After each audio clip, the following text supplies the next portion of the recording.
Saudi ദേശീയ എണ്ണ കമ്പനിയായ സൗദി അരാംകോയുടെ കൂടുതൽ ഓഹരികൾ വിറ്റഴിക്കാനുള്ള പദ്ധതിക്ക് അന്തിമ രൂപരേഖ തയ്യാറായതായി റിപ്പോർട്ട്. ജൂണിൽ വിൽപ്പന സംബന്ധിച്ച പ്രഖ്യാപനം പ്രതീക്ഷിക്കുന്നതായി അന്താരാഷ്ട്ര സാമ്പത്തിക മാധ്യമങ്ങൾ റിപ്പോർട്ട് ചെയ്തു. $10 ബില്യൺ ഓഹരികളാണ് വിൽക്കാൻ പദ്ധതിയിടുന്നത്.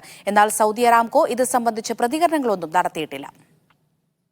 ആഗോള എണ്ണ ഭീമൻ സൗദി അരാംകോ കൂടുതൽ ഓഹരികൾ പബ്ലിക്കിൽ വിറ്റഴിക്കാൻ പദ്ധതി തയ്യാറാക്കിയതായി റിപ്പോർട്ട്.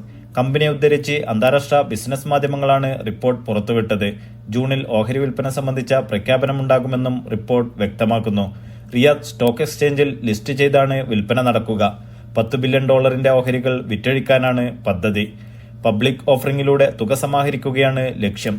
വിൽപ്പന സംബന്ധിച്ച് പല ഏജൻസികളുമായും കൂടിയാലോചനകൾ നടന്നതായും റിപ്പോർട്ട് വ്യക്തമാക്കുന്നു. എന്നാൽ വിൽപ്പന സംബന്ധിച്ച് അരാംകോ ഇതുവരെ പ്രതികരണങ്ങളൊന്നും നടത്തിയിട്ടില്ല. വർഷങ്ങൾക്ക് മുമ്പ് ഇനീഷ്യൽ പബ്ലിക് ഓഫറിംഗിലൂടെ നിശ്ചിത ശതമാനം ഓഹരികൾ കമ്പനി വിറ്റഴിച്ചിരുന്നു. രാജ്യത്ത് നടന്നുവരുന്ന വമ്പൻ പദ്ധതികളുടെ പൂർത്തീകരണത്തിനും ദേശീയ പരിവർത്തന പദ്ധതികൾക്കും ഫണ്ട് കണ്ടെത്തുന്നതിന്റെ ഭാഗമായി കൂടിയാണ് കൂടുതൽ ഓഹരി വിൽപ്പന നടത്താനൊരുങ്ങുന്നതെന്നാണ് ഈ രംഗത്തുള്ളവർ നൽകുന്ന സൂചന. Naushad Rikkur, media 1, Dammam.